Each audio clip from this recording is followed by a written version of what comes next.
Hello, youth coaches. I'm Scott Denner, the offensive coordinator at the high school level here, and I'm just here to give you guys some terminology things that hopefully you guys can implement at the KYFC level, 3rd, 4th, 5th, 6th grade ish. So here we're going to talk about personnel. Before we get into this, though, as always, I will say your biggest job is to keep kids out. All right, we need to recruit kids at the young level. We need to do what we can to keep kids.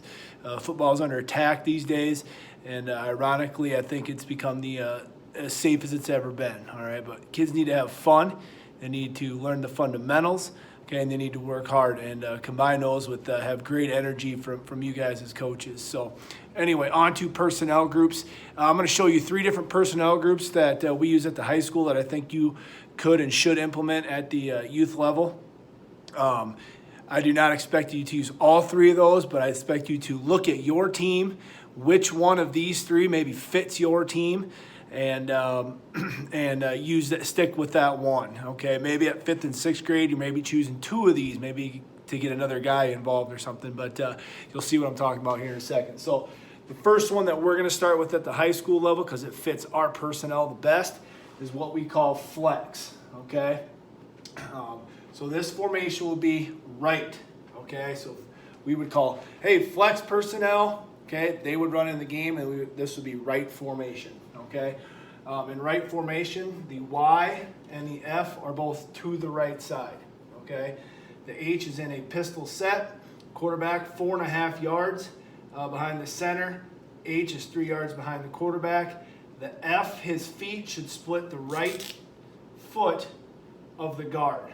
Okay, in flex personnel, it is a 3 receiver, 2 back personnel. So we have a Y, which is probably a better blocker type of guy, okay? And an X, those guys are on the line of scrimmage. If you have like a deep threat or something like that, sometimes we throw some single receiver routes over there. But typically we run the ball, it's going to be our 2 receiver side, okay? So, and then our Z is off the ball. If you ever have a guy going in motion, it's going to probably be him. So if you have the best receivers, probably going to be this guy right here, all right? These guys can be better blocker type of guys, all right? Your F, he needs to be a really, really good blocker. Probably not going to carry it very much, okay? But he needs to be a really, really, really good blocker that can maybe move. Maybe he's an offensive line type that can move the best. That's who that needs to be, okay? And then your best 2 athletes are going to be your Q and your H, okay? Your running back and your quarterback, all right? So that is our flex personnel. Now, let's say, you just don't have 3 guys that you think are receivers, okay? Let's say you have, usually doesn't happen, but you got a bunch of guys that are more O-lineman type, and you have a good, bigger guy that, hey, might be a good tight end, okay? So we bring him in here, and this is called our pro personnel. Okay, so your team would be a pro personnel team. Would have an attached tight end.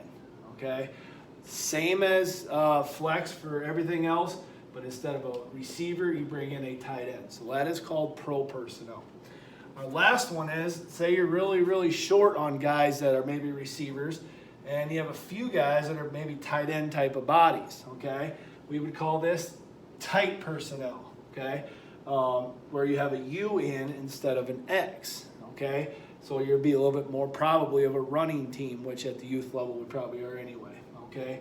So those are our personnel groups that I would like you to use. Now we'll do some things where we can get 4 wide.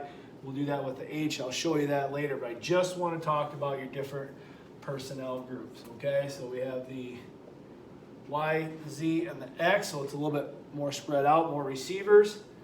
Okay, you have the A, where it's run kind of and some pass, and then if you have not very many receivers and you want to go 2 tight ends, and you can go like that. All right, so we have flex personnel, pro personnel, and tight personnel.